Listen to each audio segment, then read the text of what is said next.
Scott. I thought I'd do an update of where I've got up to, which is long overdue, of the Lotus. Just sort of show where I've got up to, and a bit of a nightmare out of the DVLA. Got it all together, got it running, then set off the engine numbers and a receipt for purchase for the engine, and you know, a written letter of what I intended to do, change the engine number on the V5C, sent it away. 8 weeks later, nothing. Emailed them, tried to phone them, ended up having to start a formal complaint with them. They then said that it takes 7 working days, which ends up being 9 working days before they get back to you. And then they said there's different forms of proof you have to give. So on their website, on gov.uk, it said receipt from purchase, either one of the 4 below. So receipt from purchase, which is what I provided, name, address, when I bought it, etc, etc. Then it says number 2 can be receipt from the garage who fitted it, or an engineer's report, which is a bit torturous or expensive. So I provided one of the 4. They emailed me back saying I hadn't provided enough evidence, and they listed 2, 3 and 4, not the 1, which is the you know, the receipt for purchase. I pointed this out to them. I said, oh, we're going to have a word with their people that make the website. Very kind of them. So what I ended up doing to get it registered was I went to my local garage, who I'm quite friendly with, and they gave me a receipt saying they'd done some work on it, and they could prove that the engine was in there, and it's this number, and it's this chassis number, and things like that. Sent that off, and that worked. So I've got my logbook back sort of a week ago, but been on holiday. So it's now registered with the Honda engine. I've insured it with the Honda engine, so we're all good. So just got to take it for MOT. So everything was great, and I bolted the under tray underneath, and now when you start it, it vibrates through the entire car. So it must be touching, the under tray must be touching the engine or something. It's horrendous. So I'm going to take the under tray off and see if I can find more clearance where it is. But I'll have a little show around what I've done, and I know I've leaped ahead, but things have happened. So you've got a bit of closure of what I've done and where we're going with it. So start off with the short roof conversion. Replaced this panel with the short roof version and got this seal. This seal is about 180 quid, which is scary, and these plastic inserts are like 4. So got this, I painted this, and put the short roof on. Obviously the seal goes all the way down there, all the way along there to there. Put the interior back in, just back to standard.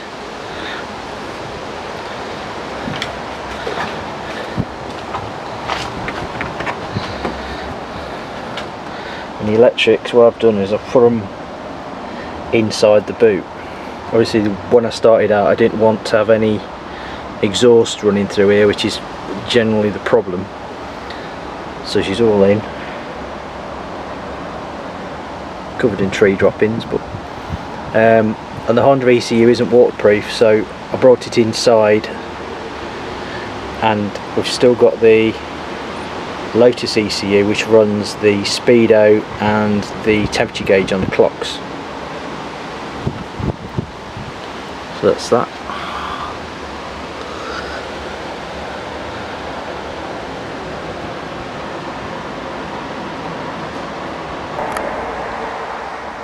So back end, I've powder coated the grills, put no reflectors on it, polished up the under tray. So.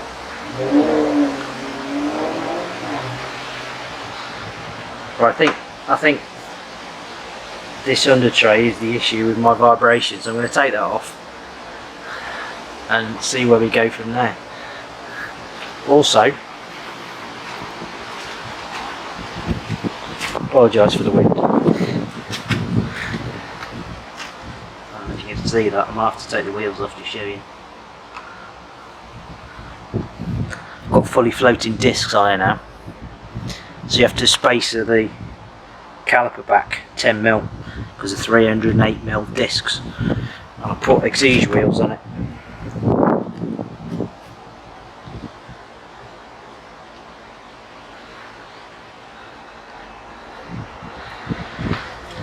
And I've had the front off and put the aluminium radiator in there.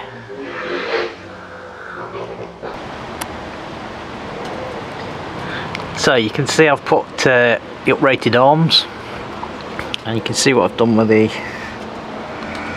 exhaust. It's a flexible section there.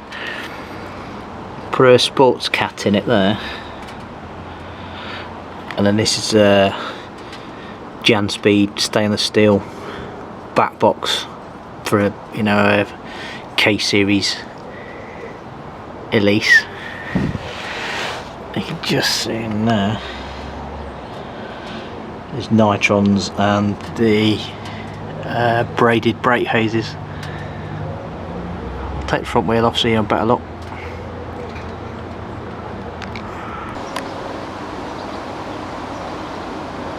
Right, these are the front discs I've put on, eBay purchase.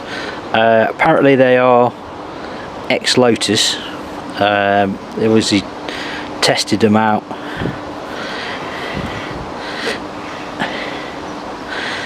and they're nitron fully floating discs. They don't float very much, but they float on these little spigots here, so you just get a tiny bit of movement.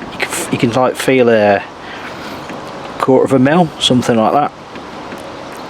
And you say, well, what are they for? So if you have solid discs, I mean obviously most cars do, if you're going quite hard, if you get a slight knock, it kicks the pad back into the caliper, and because they're not pressed on all the time, they're pressed on when you put your foot on the brake, fluid comes down the line, squeezes the two pistons together, as you probably know. When you take your foot off, they just rest there, so a pad could be knocked off. So when you want to go into a fast corner or whatever, you press your brake, it has to take up that gap, which can be quite alarming on something like this. You're going, normally you wouldn't really notice it. So apparently that's what it's for. I thought they were quite fancy, so I bought them. And normal discs on a Series 2 Elise are 288 diameter, and these are 315mm diameter. Obviously physics at school, if you remember, larger diameter, if you're braking on it, you're going to get a greater force. If you're trying to hold here, you'd have no chance. So the further out, the easier it becomes to slow something down. Not drilled as well, if you noticed, because drilling apparently, I have had it actually in the past, they crack between where it's been drilled. So the modern way is to put these sort of cuts in them to clear the dust out, really, and obviously it's vented anyway. To get them in, there's two bolts that go in here that go that way. Now I've replaced those. They're an 8.8. It says 8.8 on the actual end. These are 10.6. It's like a tensile strength thing. So if you go up, the numbers, the tensile strength increases on the bolts.